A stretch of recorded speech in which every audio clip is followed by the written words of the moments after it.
Welcome to the Software People Stories. I'm Shiv. I'm Chitra. And I'm Gayatri. We bring you interesting, untold stories of people Associated with the creation Or consumption of software-based solutions. You'll hear stories of what worked, and sometimes what didn't, you will also hear very personal experiences. and insights that would trigger your thoughts And inspire you to do even greater things.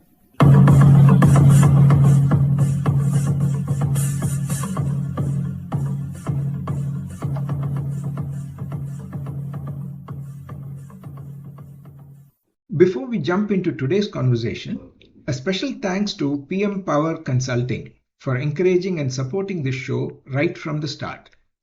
With over 1,000 person-years of collective experience, PM Power has helped many organizations, teams, and individuals chart out their own journeys of excellence and make progress. Thank you, PM Power. Now, let's move to today's episode. 40 years and working today. No breaks for Arundathi Rao, Vice President Global IT at Hewlett Packard. Our guest in this episode of the Software People Stories podcast. Listen to her amazing career and perspectives on people, collaboration, technology on the one hand, and why she believes each one of us should learn coaching to help people unlock their potential. And to know why she believes in that AI will improve the quality of jobs. Listen on, folks. Good morning, Arundathi. A very warm welcome to you to the Software People Stories podcast. It's a pleasure to have you here. Hi, Chitra. Wonderful to meet with you today. Great to be on this call. Okay, so Arundathi, we start usually by asking people to share with us their origin story of what got you to where you are today. What were some of your pathways that you created for yourself early on in life, perhaps from childhood thereon, to get you to where you are today? I have lots of stories, okay? First Lovely. of all, I'm wondering how come I am sitting on this seat right now or wherever I've reached at this point of time in my life. So I'm Arundathi. This is my 40 plus years in the industry, quite a long tenure. And in fact, when I share this with people, they wonder how long I have worked. And also, I've never taken a career break per se. I've always been working. So even when I switched companies, it was hardly a few days. So people are baffled that I could carry on for this long and without a break. So I think, working is part of my DNA. I think I do not want to be sitting without being able to contribute. I think that is what my DNA is.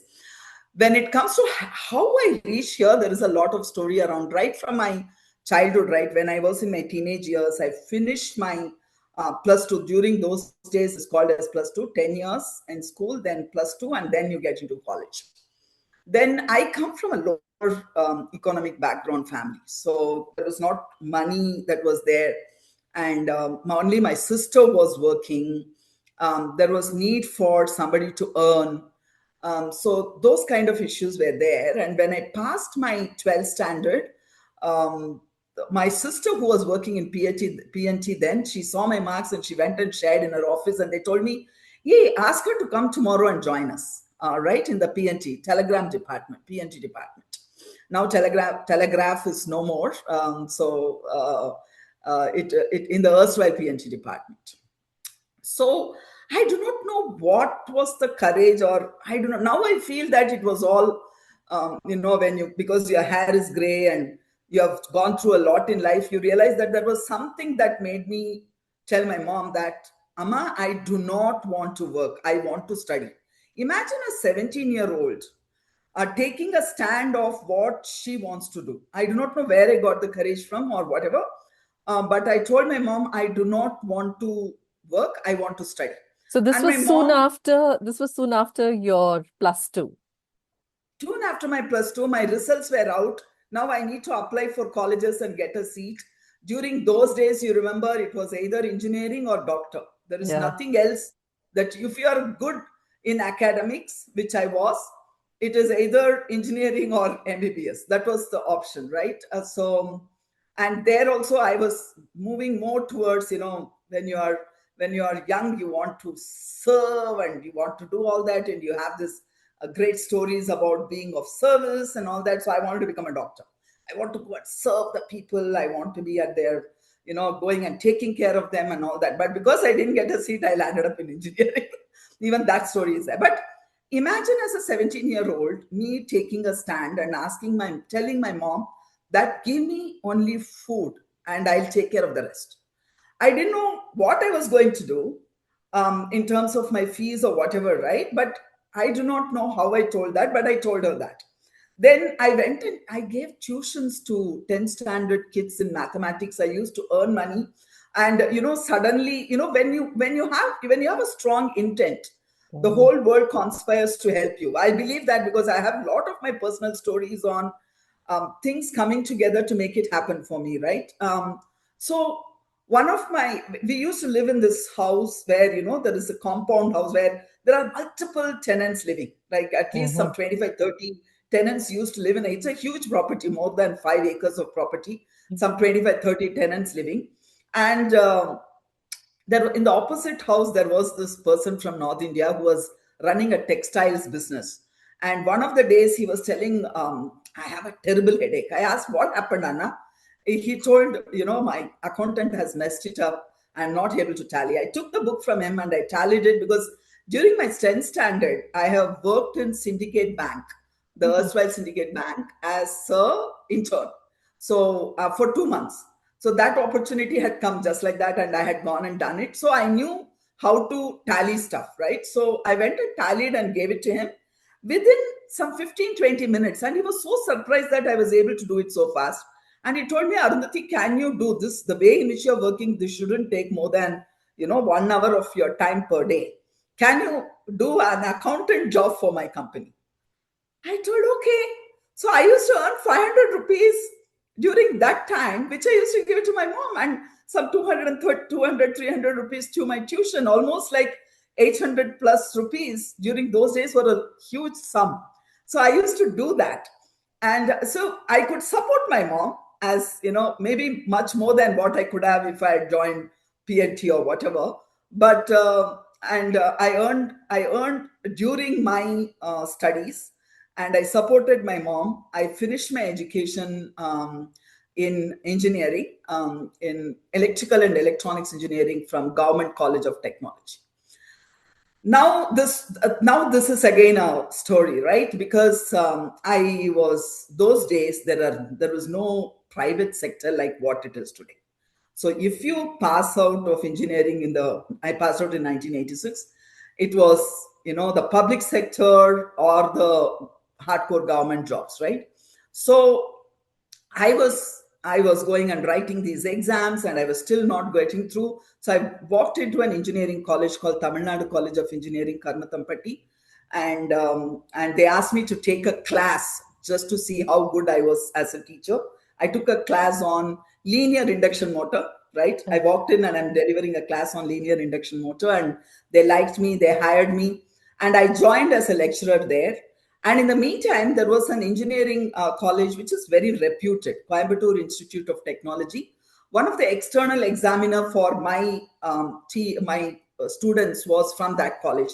He saw me there. Without even applying for the job, I went to CIT, Coimbatore Institute of Technology. And the dean of that time loved my style of teaching, and he told Arundathi, stay here. We will sponsor you for a PhD and all that. In the meanwhile, I got a job in defense R&D. It was not a job, it was a fellowship course. It was 3rd year electronic fellowship course in Pune. And if I finish the fellowship, if I get through the fellowship, then I get posted as a scientist in defense R&D organizations. Based on whatever is the criteria, I'll get a posting wherever, right? So that was the option. So staying at home, getting a UGC pay scale. CIT was paying a UGC pay scale, which is very good, right? It was equivalent to what I would have got in DRDO after the posting, right? It was that scale. And, it was a gazetted officer as well. University professors can sign in green ink, like what DRDO people can do. So, and you know what? And that 1 year, that fellowship was only 1,000 rupees as stipend. And I won't know whether I'll be confirmed or not to be a scientist. All that was there. A stable, well-known place, staying at home with parents, as opposed to going away from home, not sure what is going to happen after a year. And I wanted a job very badly. It was not that I could stay at home, right? You know what? I chose the other. I went to Pune. So you look like you've really made the road less traveled your goal. It was crazy. It was crazy. Somebody who wanted a job badly, and the salary was 2,200 rupees plus DA or whatever in CIT. Wow. I left that and went for 1,000 rupees stipend. And, after a year, they would tell me whether I get a job or not. And I took it and I passed and I got my job. And I joined Defense R&D as a scientist, and I was posted in Bangalore, Center for Airborne Systems. I worked there as a scientist for around 8 years. Now, in the meanwhile, I did my master's in IIT Madras in computer science, and I wanted to work in hardcore networking space. So what happened was, again, a point of time in life where I chose again a risky path, right? I got an offer in Hewlett Packard. That time it was Hewlett Packard. Mhm. So in 1996, I got an offer in Hewlett Packard. And imagine defense R&D, very stable job. Nobody is going to throw you out of the job unless otherwise you do really something corrupt or whatever, right? And it's a very, very stable and lifetime of insurance, lifetime of pension. I have that. And there is Hewlett Packard.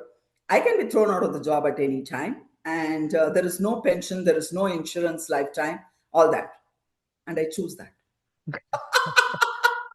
And now if I tell I left DRDO and joined Hewlett Packard, what nonsense? How could you even do that? Because I come from a very traditional and orthodox family, right? Who is wants stability and consistency and all that over anything else. So leaving that, and when I was about to leave, one of my friend in DRDO told, Arundathi, being a woman, I'm not sure whether you will really join HP because this is much more stable and it's a government job, and you could do a much better here.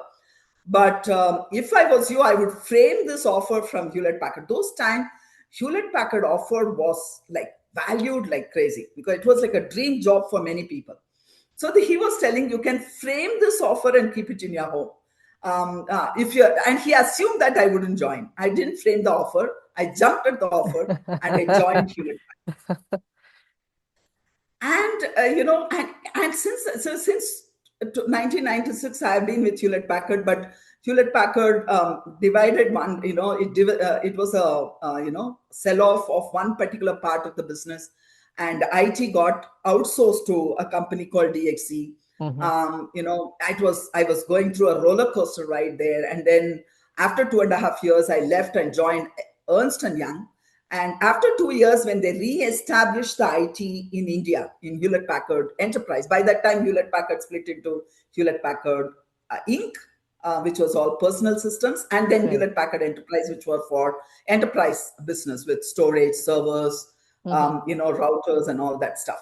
So I was part of Hewlett Packard Enterprise. And then after 2 years of work in Ernst & Young, when one of the CIO who was there in Hewlett Packard Enterprise at that point of time, she told, can you come back and run this for us? It was almost 600 plus people in Bangalore. They had re-established the IT teams after going to the extreme of outsourcing everything.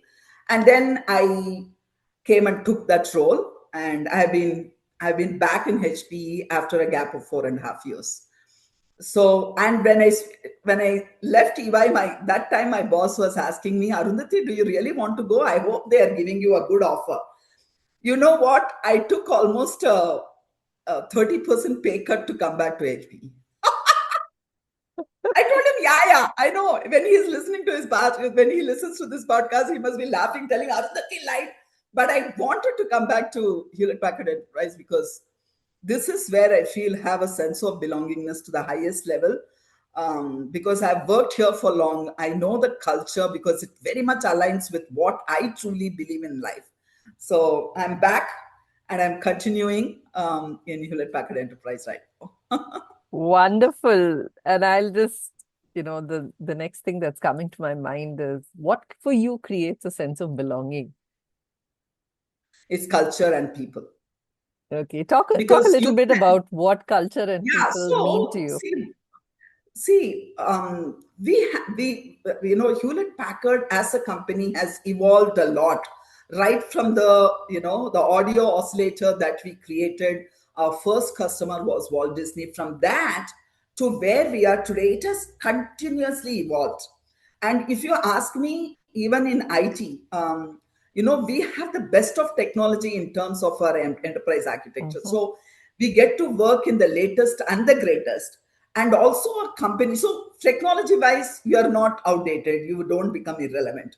There is always something which is the latest and greatest you work on.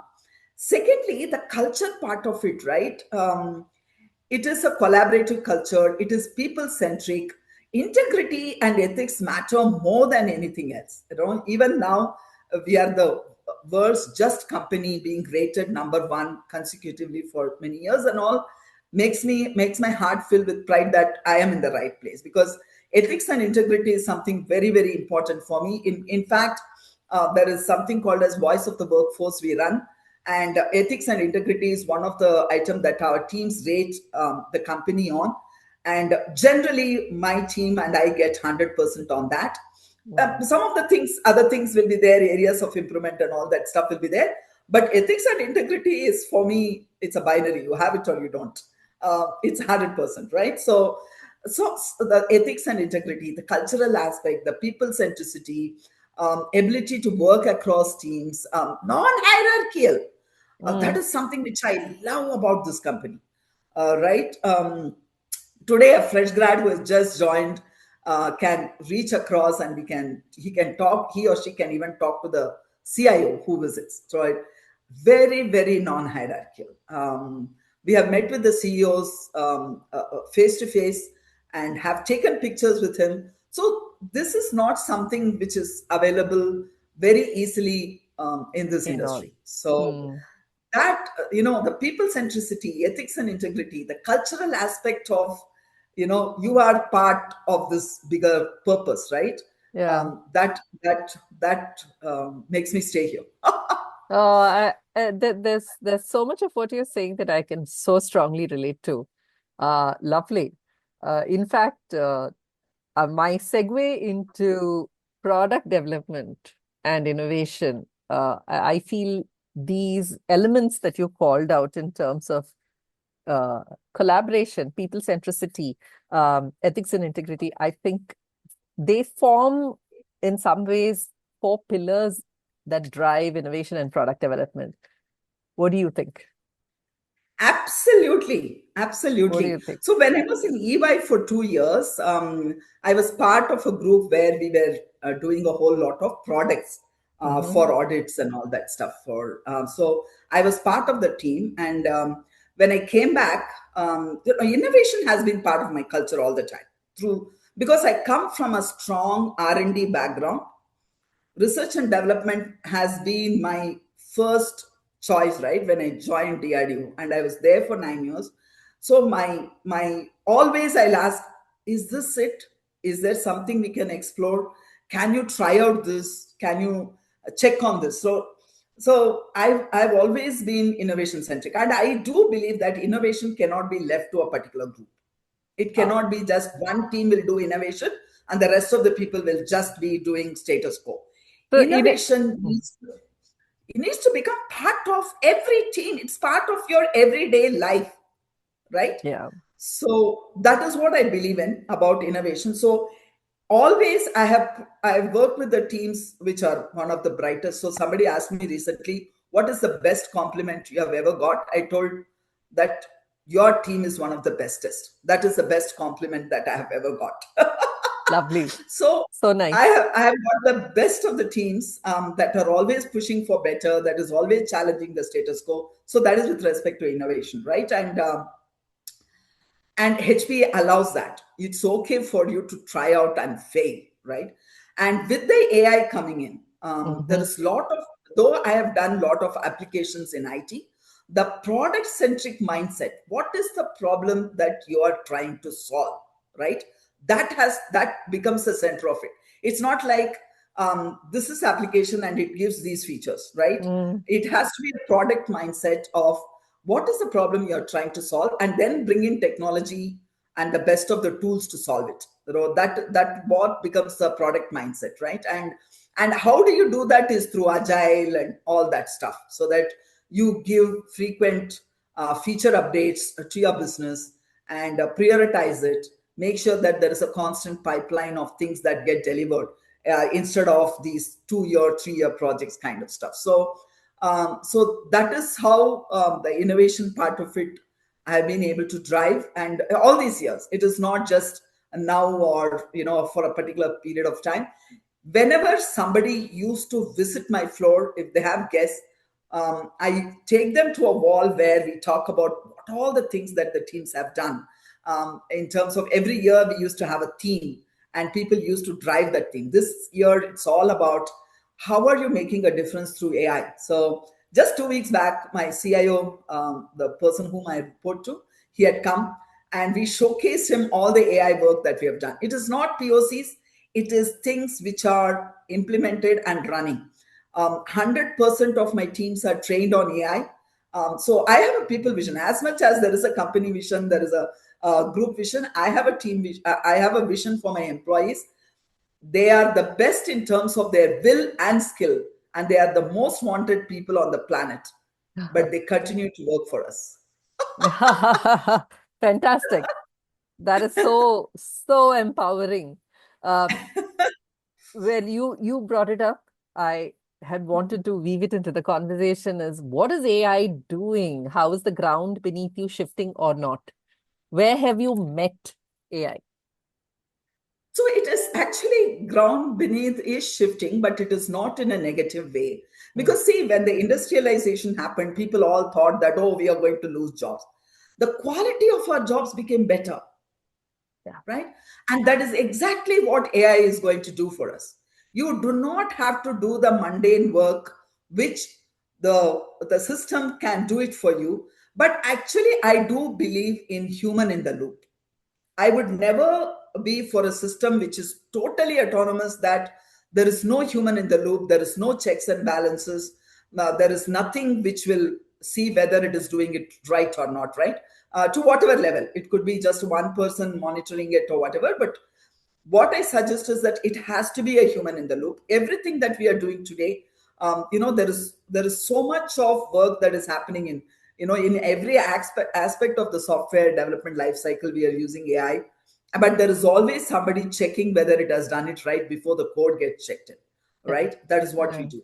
So yes, it is very funny. On Thursday, I had one of our employee reaching out to me telling, Arundathi, I want some mentoring from you. And she was telling, this AI, I'm getting hassled because what is this so much of talk about AI? Should I really be doing something about it? I told, you know what? You will become irrelevant if you do not get onto that bandwagon, because that is happening. There is no escaping from it. Right now, I am doing a certification course. I'm 60 plus, and I'm doing a certification course in Stanford on enterprise AI for the enterprise. Wonderful. So learning has to be constant. You cannot tell, I have been there, I've done that, and no, I'm going to ride on that wave. You have to continuously learn. So because you need to understand how the world is evolving, right? And you need to keep pace with that. So AI is shifting some of the stuff, but it is for the better. Some of the jobs will change. So I was telling that person, if you're not building systems which can do AI, you use AI. That's fine as well. Yeah. Right? If you're not an engineering mindset to build those systems, the AI systems, that is perfectly okay. But be a user of AI. Get AI to your work. And in 1 minute, I have an app in my mobile phone. I used it to show, give me some ideas on indirect taxes. And it showed so many. And she was an indirect tax expert. Mm-hmm. I told her, do you think that these ideas make sense? She was telling perfect sense. I told, imagine if it would have taken months for somebody to come and tell these are the ideas. Mm-hmm. And I get it in 2 minutes. using AI. So AI is going to change. It is here, and we need to make it as a force for good. And in the hands of right people, I think we are going to get immense benefit for humanity. Fantastic. Fantastic. I wanted to, before we switch out and switch in from this conversation, there was one thing that I'm actually looking at your LinkedIn profile, and looks like you've had experiences in driving large transformations, and particularly one thing that caught my eye there was transforming a 2000 plus team from traditional technology to digital. And I'm sure it must be uh, a different kind of rinse and repeat for you when you say digital to AI, right? Exactly. Yeah, My vision yeah, of people, right? They have to be on the top of their skills, whatever the world demands. Because if you are not going to do that, you become irrelevant. I do not want my teams ever to become irrelevant. I want them to be the contributors and people who make the difference in any place they work, right? So my vision for people drives that, and it very aligns with what I want to do with my life. So when a lot of digital systems were coming, right, the legacy systems getting replaced by digital systems, and I ran it as an initiative. I had some top notch guys in my team who ran it for me, and we used to look at what is your technology today, what is the skill adjacency, how you can move from the traditional skill to the new skill with some training. There was an intentional training given to fix that gap and to move. And when you learn and you don't apply, I always tell Adi Shankara's words, right? Unless otherwise you have you can have knowledge, but if that knowledge is not getting implemented, it will never become wisdom. We want to be wise people, not just knowledgeable people. Knowledge happens when you implement your wisdom happens when you implement your knowledge, right? yeah. So we give opportunities for people to try hands on so that whatever they have learned can be applied and they become stronger at it. So we ran it as an initiative for almost one plus, it was around 18 months of journey. And I had 45% of my organization, which was with digital skills. And at the end of 18 months, I had 95% plus people with digital skills. So we put our intentions behind, we measured, we checked whether people are really using, whether they want additional help. When we train people and they required additional handholding, the managers used to come and tell to a particular group of people that I want this kind of training because this person is lacking in this area. And additional training was given, additional handholding was given, and we lifted everybody up. Lovely. It feels fantastic and very inspiring listening to you when you say you lift people up. The other day, a person who I know well, uh, she said, "Can we all lift as one?" And it also gives you that image of workers on construction sites. When you see them having to deal with brute force strength, what does it take? You do it together, right? And today, especially with AI upon us, and this is an experience that I've also had, is tinkering is becoming so much more a part and parcel of what you do on a daily basis. And you try and you stumble and you get, you sometimes are driven by hallucinations, but you don't give up, right? You pursue that. And sure enough, at some point in time, your aha moment happens and say, okay, now I know how this can partner with me to help me do my work better or make our jobs look much better and easier, like you said, you know. Yeah. So Absolutely, we do it together. yeah, Especially that is why making a difference in the lives of people is my purpose, and this job gives me a lot of opportunity to live my purpose day in and day out. wonderful, wonderful. Any things with respect to developing new products or driving innovation with examples that are standout memories for you? Anything that you could share with us? And what was that journey like? Yeah, wherever I am, I create these R&D teams. In the Mm, sense, somebody will try out something new before we go big stuff, right? So there was a talk about creating a coating, because there were a lot of cloud products and stuff which was available at that time. It was, there was a BMI, there was Aptus, and coating, next generation coating tools. So when I was telling the team that I look at all the tools that are available and tell me what is the best. And if you feel that we still do not have the best, how do we create one, right? Then the kind of work, this is generally an IT team. They'll tell that, you don't do much of market analysis and you are just a brute force developing code all the time. You won't believe the kind of work that team did for me. They came out with an analysis of all the tools that are in the market, what kind of features that each of these have, and every tool had its pluses and minuses. So we thought that our business should be able to have a tool which supports them fully to be able to cater to anything that the customer wants.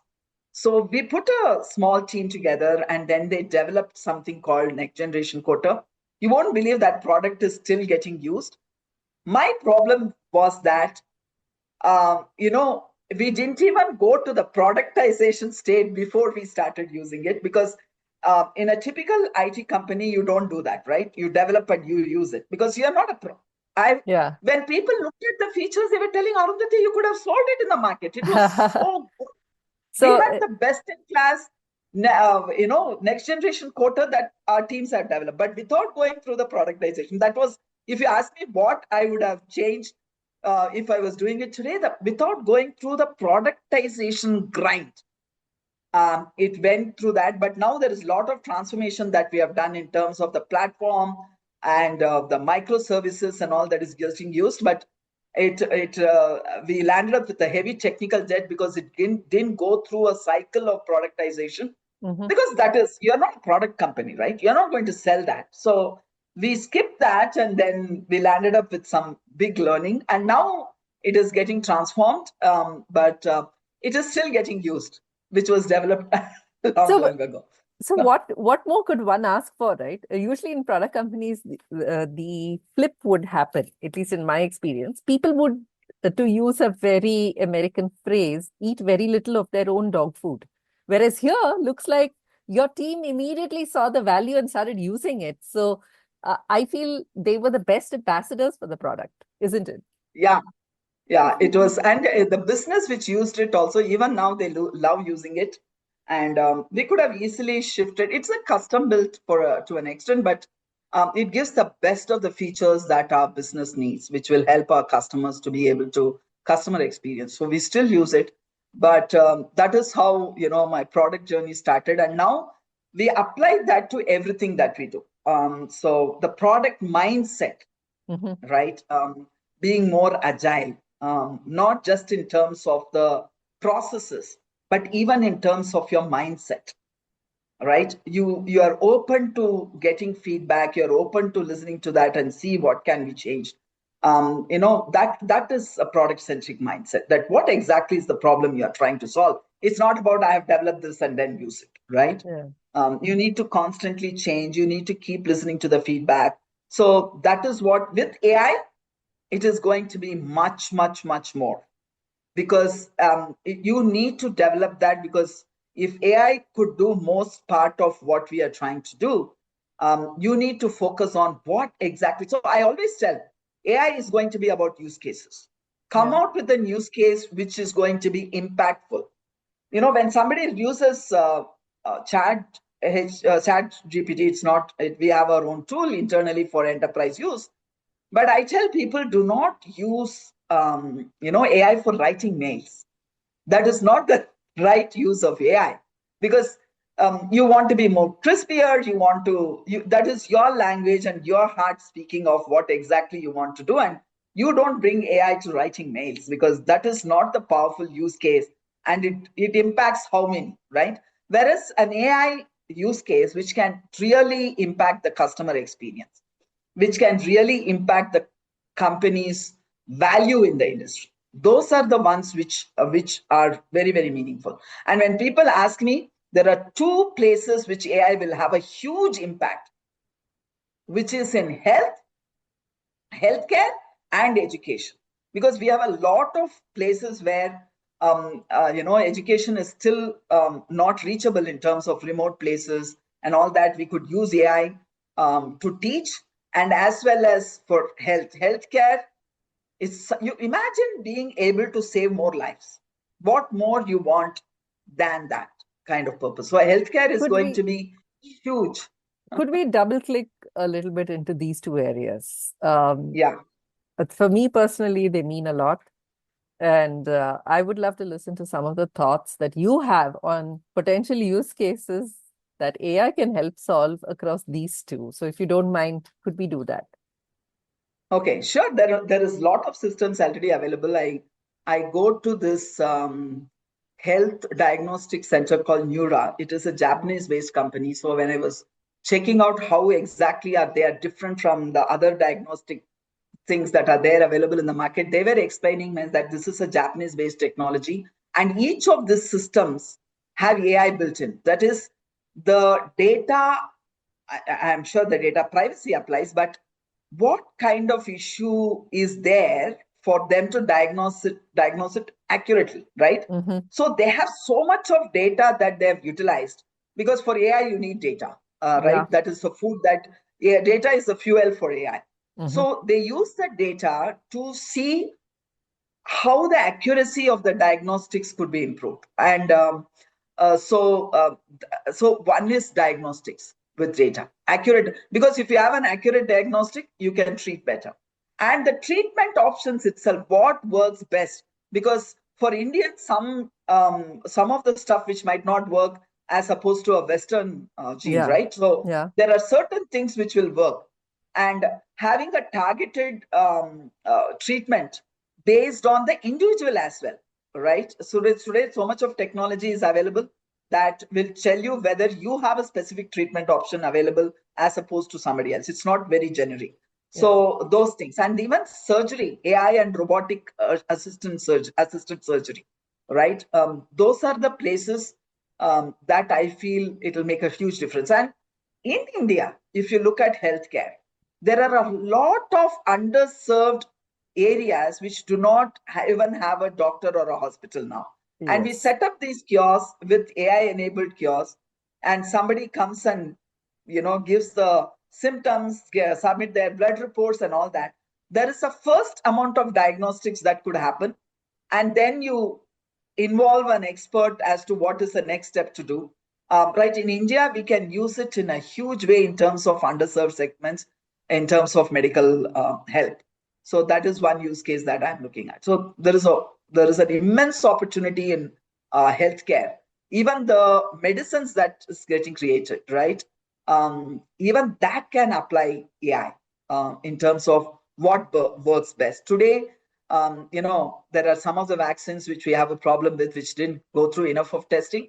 But with applying AI, we will be able to do it much better, much faster, much faster rollouts to save lives. Wonderful. But human in the loop. Yeah. Human Absolutely. in the loop. Absolutely. Never trust an AI just to do things by itself. Human in the loop is the critical criteria for me. Okay. What about on the education side, and particularly in the context of India? Yeah. So one is, there is our demography is our strength. At the same time, if you do not use it in a right way, they could become your weakness as well. An idle mind is a devil's workshop, they tell, right? So you need to utilize this. Now, how do we get this to a vast number of people who are again living in underserved areas, right? You get technology to help them learn, right? And we could use, it doesn't have to be AI per se, but AI could help in finding out what is the, if I'm going to look at agricultural area, right? Mm-hmm. Use AI to find out what is the best way of cultivating there, and educate people on that, because we need to take the work to our rural areas, not dislocate the rural people and getting them back to urban area, right? Which we have messed up really too much. So as Dr. Abdul Kalam says, he had a book called, I think, India Vision 2020 or something, or Wings of Fire. There are a lot of books that I've read, and sometimes I get confused as to where I had read what. But his vision of providing all this in the places where people live currently, Yes. so that they do not have to relocate, because the work goes there. The education happens wherever they are. They do not have to relocate. And solving the problems that are there in their place using what they have learned. What more you want, right? So that is how I feel AI can help. Wonderful. Thank you. These are two matters personally close to my heart as well. And having done some work in these areas, I was really curious, and it came out so naturally in this conversation. So I'm happy. Thank you. Thank you. It's if you love humanity, if you love what is the right thing that had to happen for the country, all of us will be in the same boat, Chitra. So it looks like you're a true believer in the potential of humans and how to maximize it. What a interesting way to be an enabler of people. And I'm seeing that you are a certified coach. What have been some of your coaching experiences like? Okay. So, it is, I would say everybody should learn coaching, whether you, because I have finished my certification with Cocharia, but I have not even picked up the certificate, by the way. It's still with them. So I am not a believer of certification that I need to get a certificate telling who I am, but I wanted to learn what coaching is. I suggest that everybody should learn what coaching is, because it helps you unleash the internal potential that the person has, whoever is reaching out to you. The most interesting part when I was going through this learning of how to be a coach, we used to have a lot of mock-up coaching that we used to do. And there used to get instant feedback from my peer group and from the teacher who was teaching it. And one of the things that I realized, that the questions that you ask the coach, and now also when I ask those questions to my coaches, and that question is not for just that person, that question is going to haunt me as well. When I ask, so what did you say? There's some telling something, and we ask powerful questions. So what did you do about it, right? So you open up the mind about what all the things that you have tried, right? So what did you do about it? And I have a problem in my that is happening right now with me. And Arundathi, what did you do about it? All those pointing fingers, all that is there. But what did you do about it? So those questions are so powerful. I have been a different person after I learned coaching. And especially leaders, they need to have this, because it is not that people do not know the answers. You need to facilitate that. And they have it within them to solve it. And when it comes from them, when the solution comes from them, from an individual by themselves, it has much better impact, and it has more tendency to stick it. In fact, me telling, okay, do this, this, this, this. Tell me, how is it going to work, right? As opposed to why exactly they want to do it. What exactly happens to them if they do it? What is the impact it is going to create for them? You unearth that piece and allow that person to solve. Imagine the impact that it will have on them and the stickiness of the solution that they've come up with. That is the beauty of coaching. So some of the instances, but you will not believe, a couple of things which I'll quote, right? And because I want to inspire people to take up coaching, so I'm very passionate about it. So one of the employee that I had, very young kid, extremely brilliant, okay? In every aspect of it. You ask her to dance, she will dance so beautifully. If you ask her to write a code, she will do it so well. And any technology, she was one of my brightest. And when I was doing this coaching, I asked for volunteers, because I need to have some hours of coaching for me to get the certification. So I asked for volunteers. And I wanted to benefit Hewlett Packard, because they funded, they sponsored me. So I wanted the benefit to reach the organization that helped me get the certification, right? So I asked for volunteers, and this girl also signed up. And she comes telling, Arundathi, I want to be more focused. I'm deviating from my focus, and I need to focus on my career. Then I realized that she's so good at work. She's so best at everything. What does she mean she's not focused, right? I told, why do you think that you're not focused right now? Right? You won't believe it unearthed into so many things. And she was actually in love with somebody and she had almost not talked to that person for 1 year. Imagine, I want to focus on my career. To another thing, that she was madly in love with one guy, and because of some issues with the parents, both of them had not talked. And at the end of the conversation, I asked, so what are you going to do when you go back home today? And she told, I'll call up that guy. You will not believe, within 6 months, she touches my feet. I was telling her, she gives me a card telling Arundathi, I'm getting married. Imagine. That was the potential which was holding her. And she was thinking that she's not focused in the career, but she wanted something very badly. And her attention was going back and forth there. And now, and she's living somewhere, and I think away from the country, but she's doing extremely well. Another case which happened recently, I went to one of the companies for a talk, and I gave coaching as a gift for some of the quiz. When they answered, I gave coaching as a gift. I told, I'll give you free coaching if you win this gift. And one of the persons signed up.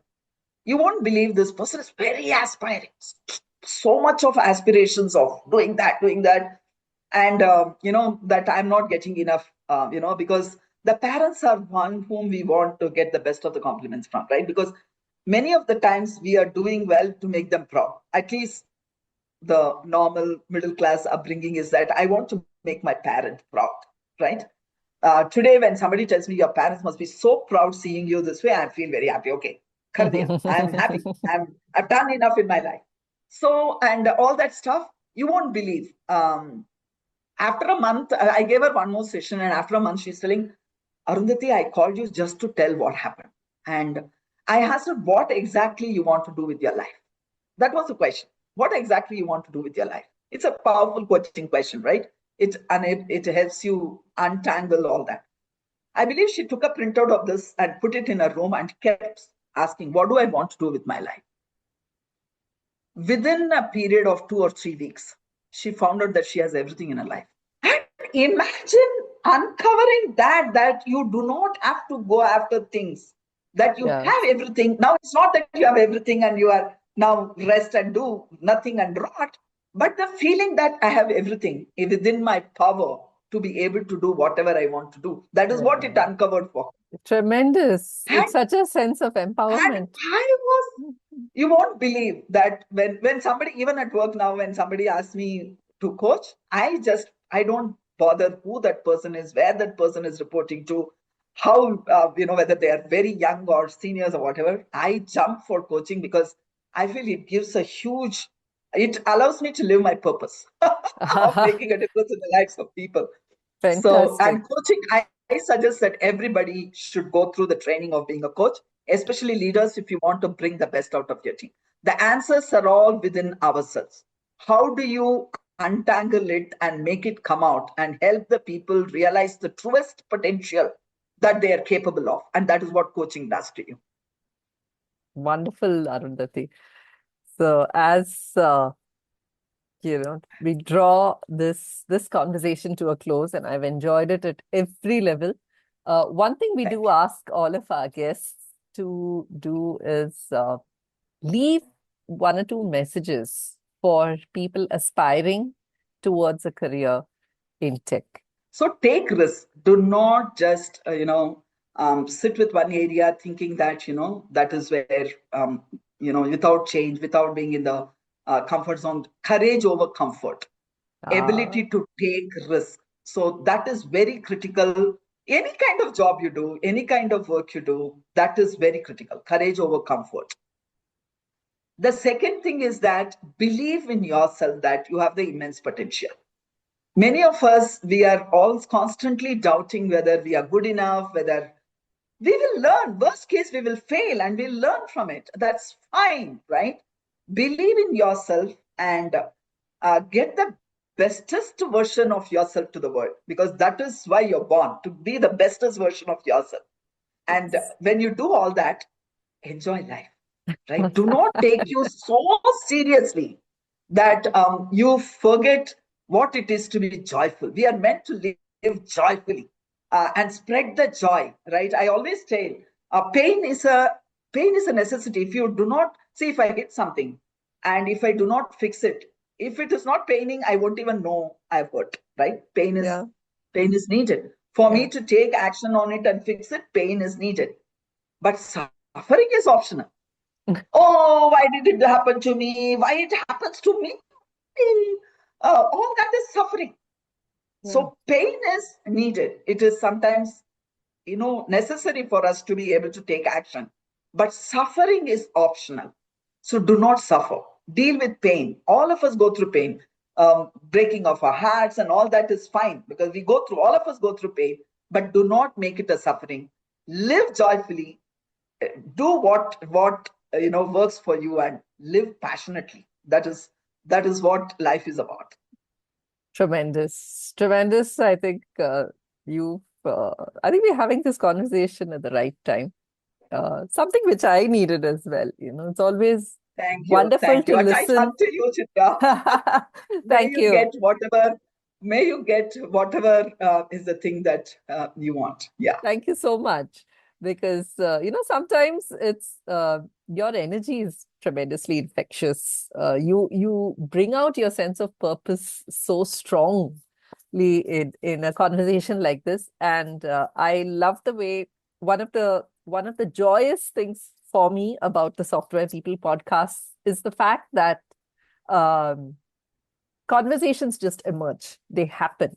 I think if two people sit down and are intent on listening to each other and bringing out what our guests have to share, I believe we met the purpose of this podcast, and I have no doubt that this is going to inspire so many of our listeners. So thank you so much for your time. Thank you so much. Thank you so much for the opportunity. Hope it helps and serves my purpose. I'm sure it will.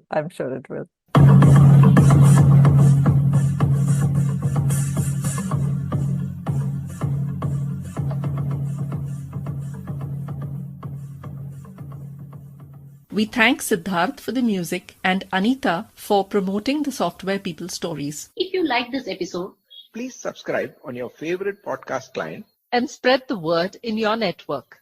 If you'd like to share your story, contact us at podcasts@pm-powerconsulting.com.